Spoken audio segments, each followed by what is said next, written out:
ஆடி மாதம் வந்தாலே குலதெய்வம் கோயிலுக்கு பொங்கல் வைக்கிறது ஒரு பழக்கமாக இருக்கும். நாங்களும் எங்கள் குலதெய்வம் கோயிலுக்கு பொங்கல் வைக்கலான்னு சொல்லிட்டு சாட்டர்டே நைட்டு எல்லாமே ரெடி பண்ணி எடுத்து வச்சாச்சு. ஞாயிற்றுக்கிழமை வந்து பார்த்திங்கன்னா ஆடி பௌர்ணமி.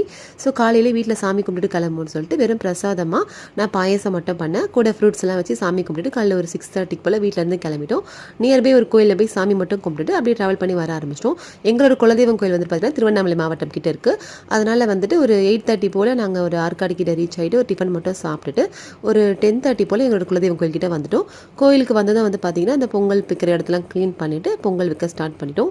எங்கள் ஊர் பழக்கம் வந்துட்டு 3 பானையில் பொங்கல் வைக்கிறது. 3 பானையில் நல்லபடியாக பொங்கல் வச்சுட்டு சாமிக்கிட்ட போய் தீபாரத்தனை மட்டும் காமிச்சிட்டு வந்துட்டோம். அப்படி எங்கள் ஊர்லேயே வந்து பார்த்திங்கன்னா பக்கத்தில் ஒரு இன்னொரு சின்ன 3 கோயில் இருக்குது. ஸோ அந்த கோயிலையும் போயிட்டு பொங்கல் வச்சு கற்பூரம் மட்டும் ஏற்றி சாமி கும்பிட்டுட்டு வந்துட்டோம்.